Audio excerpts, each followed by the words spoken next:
ते माजी मुख्यमंत्री आहेत आणि ज्या भाषेमध्ये ते बोलत होते, विशेष करून देवेंद्रजींबद्दल, मला खरं त्यांचं कीव येत होती काल, की माणूस किती फ्रस्ट्रेट होऊ शकतो.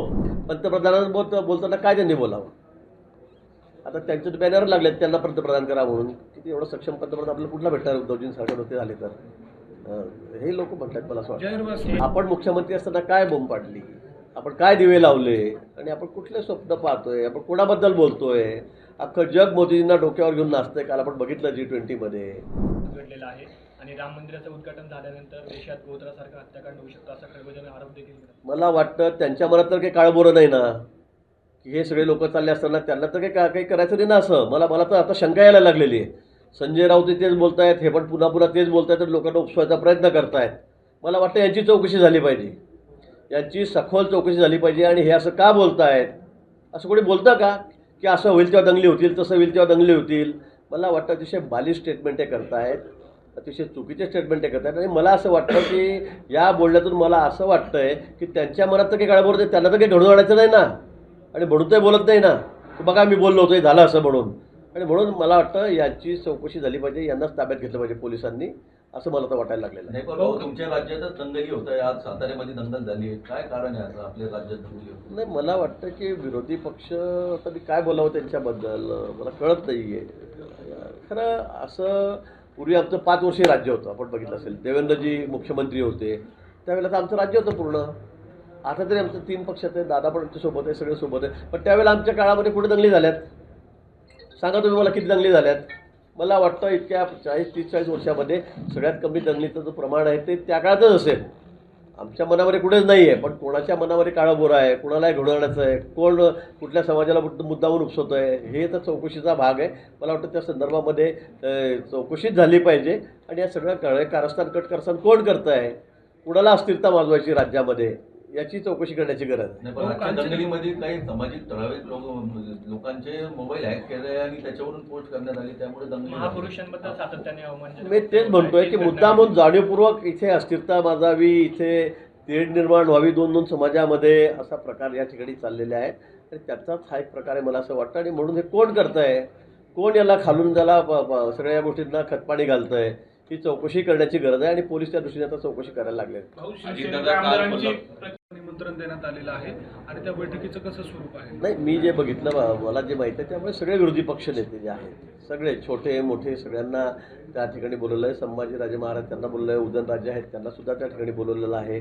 आणि कोणाला यातून सोडलेलं नाही मला वाटतं. कारण हा प्रश्न महाराष्ट्रभर आता सगळेच, मग OBC, धनगर समाज सगळेच आता आंदोलन करतायत बसले. मला वाटतं राज्यामध्ये शांतता हवी आहे, राज्याला आपल्याला पुढे न्यायचं आहे, विकासाची कामं करायची आहे. पण सगळेच समाज रस्त्यावर उतरायला लागले तर हे की राज्याच्या हिताचं होणार नाही. आणि म्हणून सगळ्यांना सोबत घेऊन यातून काय मार्ग काढता येतो, कोणाचं काय म्हणणं आहे. अन्यथा सगळे वेगवेगळ्या पक्षाचे नेते वेगवेगळी स्टेटमेंट करतायत, वेगवेगळं बोलत आहेत. मला वाटतं एकाच व्यासपीठावर येऊन त्यांनी जर आपलं म्हणणं मांडलं तर ते अधिक सोयीचं होईल.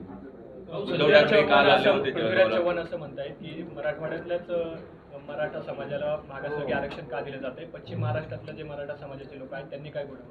मग तेच आलं, त्यांचं तेच म्हणणं आहे की सगळं सार्वत्रिक द्या, सगळ्या महाराष्ट्रात द्या. मग उत्तर महाराष्ट्रामध्ये जे राहिले त्यांना का नको, विदर्भात जे राहिले त्यांना का नको, असाही प्रश्न पुढे येईल. आणि म्हणून मला असं वाटतं की याच्या काही क्रायटेरिया आहेत, त्याचे काही नियम आहेत, या संदर्भामध्ये कोर्टाने घालून दिलेले आहेत, घटनेत घातलेले आहेत, कायद्यामध्ये आपण घातलेले आहेत. त्यामुळे मला असं वाटतं की याच्यावर सर्वकष चर्चा होऊन हा मार्ग सुटला पाहिजे. अन्यथा प्रत्येकजण जर आरक्षण मागायला लागला तर प्रत्येक घटक समाजातला, आता सगळेच जण रस्त्यावर येऊन बसलेले आहेत, सगळ्यांनाच पाहिजे आरक्षण, कुणाला नको आहे. पण असं आपल्याला तोंडी बोलून किंवा नुसतं कॅबिनेटमध्ये निर्णय करून हे प्रश्न सुटणार नाहीत. याला कुठेतरी कायद्याचा आधार असला पाहिजे. काल जळगावमध्ये या सभेमध्ये थेट पंतप्रधान नरेंद्र मोदी यांच्यापासून तर थेट गृहमंत्री देवेंद्र फडणवीस यांच्यापर्यंत सगळ्यांवरच टीका करण्यात आली. एक प्रकारे आपल्याला मोठं आव्हान दिलेलं आहे त्यांनी की पुढच्या काळामध्ये भाजपची सत्ता राहणार नाही, पंतप्रधान नरेंद्र मोदी नसतील असंही ते म्हणतात. आता याच्यावर सगळे लोक हसायला लागले खरं म्हणजे. आता काय बोला उद्धवजींबद्दल, ज्या भाषेमध्ये ते काल भाषण करत होते, देवेंद्रजीबद्दल ते अतिशय शेळक्या भाषेत किंवा अतिशय खालच्या भाषेमध्ये काय काय बोलले. मला वाटतं की ते मुख्यमंत्री राहिलेले आहेत, भले ते नुसते शिवसेनेचे आता नेते राहिलेले 2-4 लोकांचे, तो विषय वेगळा आहे.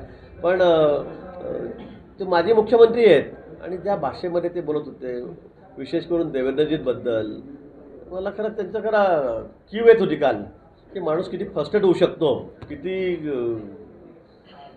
वेडावाकडा बोलू शकतो की आपल्या मागचं तर कोणीच राहिलेलं नाही. त्यामुळे त्याने फ्रस्ट्रेशन त्याच्यावर आलेलं आहे मला असं वाटतं आणि त्यातून त्याच्या उद्वेगाने काहीही बोलायला लागलेत, काही स्टेटमेंट करतायत. आणि आता उद्धवजी असे बोलत नव्हते पूर्वी, पण आता मागे पुढे आजूबाजूला कोणीच राहिलेलं नाही, आमदार नाही, खासदार नाही, 2-4 लढते घालतात त्याच्या मागे पुढे पळत आहेत. त्यामुळे मला वाटतं त्या उद्वेगातून ते त्या ठिकाणी बोलत आहेत. मला त्यांच्यावर बोलायचं नाही आणि मला ते त्यांच्यावर कुठलं शारीरिक व्यंगही त्यांचं मला काढायचं नाही आणि अनेक गोष्टी बोलता येतील. पण ते ज्या पद्धतीने बोलत आहेत मला वाटतं त्यांनी अजूनही थोडं ते दुरुस्त केलं पाहिजे. पंतप्रधानांबरोबर बोलताना काय त्यांनी बोलावं? आता त्यांचे बॅनर लागलेत त्यांना पंतप्रधान करा म्हणून. किती एवढं सक्षम पंतप्रधान आपल्याला कुठला भेटणार उद्धवजींसारखे होते झाले तर? हे लोक म्हणतात मला असं जाहीर वाटतं. व्यासपीठावर मला असं वाटतं की त्यांनी बोलताना आता ठीक आहे, त्यांना विरोधी पक्षामध्ये आहेत, त्यांनी ते बोलावं, पण कोण ऐकते त्यांचं? कोण विश्वास ठेवतोय? त्याची काही विश्वासार्हता असली पाहिजे ना. आपण मुख्यमंत्री असताना काय बोंब पाडली, आपण काय दिवे लावले आणि आपण कुठले स्वप्न पाहतोय, आपण कोणाबद्दल बोलतोय? अख्खं जग मोदींना डोक्यावर घेऊन नाचतंय. काल आपण बघितलं G20मध्ये देशामध्ये काय चाललंय, सगळी जनता त्यांच्या पाठीशी एक उभी आहे आणि हे काय काय तोंडसुख घेत आहेत. मला वाटतं असं तोंडसुख घेतलेलं त्यांचा पक्ष वाढणार नाही, त्यांना 2 आमदार काही त्याचे जास्त निवडून येणार नाही आहेत. त्यांनी मला वाटतं चांगलं विधायक बोलावं, चांगलं बोलावं, विधायक काम करावं, चांगलं बोलावं, त्यातूनच कुठेतरी त्यांना काहीतरी त्यांचं अस्तित्व टिकेल. जालना मागे घटनेवर त्यांनी दौऱ्यावर- थेट अशी टीका केल्यासोबत येण्याची इच्छा होती. मला एक सांगा, 2014मध्ये त्यांनी आम्हाला उघड पाठिंबा दिला नाही का? दिला. तुम्ही सरकार स्थापन करा, आम्ही तुमच्या पाठीशी आहोत हे त्यांनी सांगितलं ना, म्हणून आम्ही लगेच त्या ठिकाणी दावा केला होता.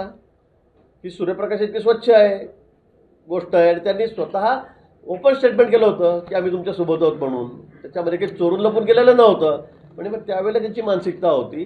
पण 19मध्ये तर त्यांनी आमच्यासोबत किती बैठका केल्या आमच्या नेत्यासमोर दिल्लीमध्ये जाऊन, किती वेळा त्यांनी मान्य केलं, सगळ्या वाटाघाट्या केल्या मंत्रिमंडळाच्या, पालकमंत्रीपदाच्या वाटाघाट्या केल्या ना त्यांनी. आणि मग आता काय ते नाही म्हणणार आहेत? दादा जे म्हणतात ते 100% खरं आहे. दादाही त्या बैठकींना उपस्थित होते, दिल्लीत झालेल्या बैठकांना. त्यामुळे शरद पवार साहेब हे डिनाय करू शकत नाही. भाऊ, शरद पवारांनीच एक टीका केलेली आहे, जी G20 परिषद सुरू आहे. सोन्या चांदीच्या ताटात जेवण हे केलं जातंय, मूलभूत प्रश्न बाजूला ठेवले जात आहेत आणि आपण मग आता काय त्यांना केळीच्या पानावर जेव घालायचं का पळसाच्या पानाची पत्रपत्रिका आणायची? मला वाटतं आपण शरद पवार साहेब ज्येष्ठ नेते आहेत. त्यांनी बघितलं आहे आज आपला देश G20च्या माध्यमातून जगावर कुठे जाऊन पोहोचलेला आहे, विश्वगुरू होण्याच्या मार्गावर आहे. आज सगळं जग तोंडात शरद बोटं घालतंय की बाबा काय भारताने त्या ठिकाणी केलेलं आहे, काय कमाल केली भारताने म्हणून. आणि शरद पवारसारख्या अशा ठिकाणी त्यांनी चांदीच्या चमच्यात घेतलं. आता सोन्याचं ताटकुट जेवायला ठेवतं का? मला कळत नाही. पण काय बोलावं? आता सगळे अस्वस्थ झालेले आहेत, सगळ्यांच्या पायाखालची गाळू घसरलेली आहे. त्यांच्या मागे पुढे पण त्यांच्याकडे आता 8-10 आमदार राहिलेले आहेत, 1-2 त्यांच्या घरचे खासदार राहिलेले आहेत. त्यामुळे मला वाटतं त्यांची अस्वस्थता खूप मोठी आहे. त्यामुळे आता ते असे काही स्टेटमेंट अगदी म्हणजे बेरके स्टेटमेंट त्या ठिकाणी करायला लागलेले आहेत. G20 परिषदेवर परत